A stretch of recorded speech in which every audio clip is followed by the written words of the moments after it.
చూస్ country delight, live better. ఇప్పుడే country delight app ని download చేసుకోండి. బండి సంజయ్ కుమార్ నాయకుడు.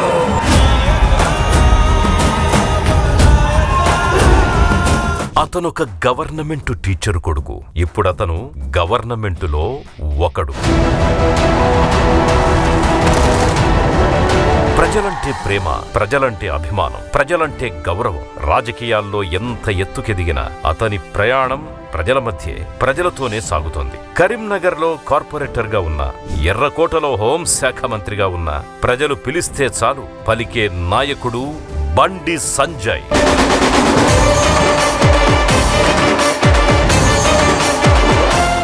బడిదారి పట్టినప్పుడే దేశభక్తిని ఒంట పట్టించుకున్నారు. విద్యామందిర్లోనే జాతీయ భావజాలాన్ని అనుసరించారు. ప్రాథమిక విద్యను అభ్యసించే నాటికి సంఘ్ శిక్షక్గా పనిచేశారు. అద్వానీ రథయాత్ర సమయంలో ఢిల్లీలో సహాయక్గా మారారు. పలక పట్టినప్పటి రోజు నుంచే రాజకీయాల్లో ఓనమాలు దిద్దుకున్న బండి సంజయ్ సవాళ్లను అధిగమిస్తూ ఒక్కో మెట్టును అధిరోహిస్తూ వచ్చారు. కరీంనగర్ అర్బన్ బ్యాంక్ డైరెక్టర్ పదవి సంజయ్ పొలిటికల్ జర్నీని గొప్ప మలుపు తిప్పింది. కార్పొరేటర్గా 3 సార్లు సాధించిన విజయం అతడిలోని లీడర్షిప్ క్వాలిటీస్ ని ఢిల్లీ దాకా తెలిసేలా చేసింది.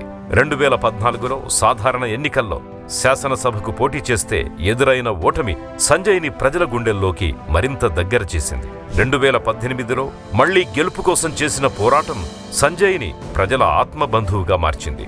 ఫలించని ప్రయత్నాలన్నీ కలగలిపి 2019 లోక్సభ ఎన్నికల్లో గొప్ప విజయాన్ని సాధించి పెట్టాయి.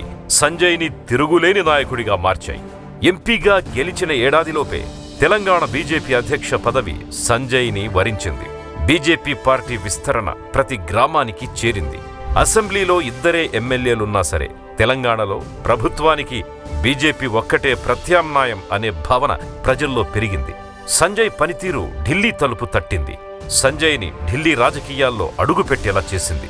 2023లో భారతీయ జనతా పార్టీకి జాతీయ ప్రధాన కార్యదర్శిని చేసింది.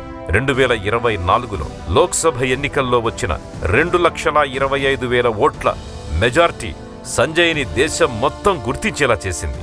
బండి సంజయ్ని కేంద్ర కేబినెట్లో ప్రధానమంత్రి మోడీ జట్టులో మెంబర్గా చేసింది. నీతి, నిజాయితీ, దేశభక్తి ఈ 3 మార్గాలే సంజయ్ని తిరుగులేని నాయకుణ్ణి చేశాయి. ఉత్తర తెలంగాణలో సంజయ్ మాటను శాసనంగా మార్చాయి. సంజయ్ వ్యూహాలు, సంజయ్ ఆలోచనలు తెలంగాణ రాష్ట్రంలో బీజేపీకి అతిపెద్ద ఆస్తులుగా మారాయి. సంజయ్ని పిలిస్తే పలికే నాయకుడిగా నిలబెట్టాయి. నమ్ముకున్న కార్యకర్తల కోసం ఎంత దూరమైనా వెళ్లే మనిషిని చేశాయి. రాజకీయమంటే డబ్బు సంపాదించుకోవడం కాదు, రాజకీయమంటే జనంలో అభిమానం సంపాదించడం అని ఆ జనం కోసం పోరాటం చేసే మన కేంద్ర హోంశాఖ సహాయ మంత్రి బండి సంజయ్ 1971 జూలై 11వ తేదీన ఒక సాధారణ కుటుంబంలో జన్మించారు. ఇవాళ జూలై 11, 2025న తన పుట్టినరోజును కూడా ఒక సాధారణ వ్యక్తిగానే జరుపుకుంటున్నారు. ప్రజల కోసం మాత్రమే పుట్టిన నేత బండి సంజయ్కి సుమన్ టీవీ తరఫున హృదయపూర్వక జన్మదిన శుభాకాంక్షలు.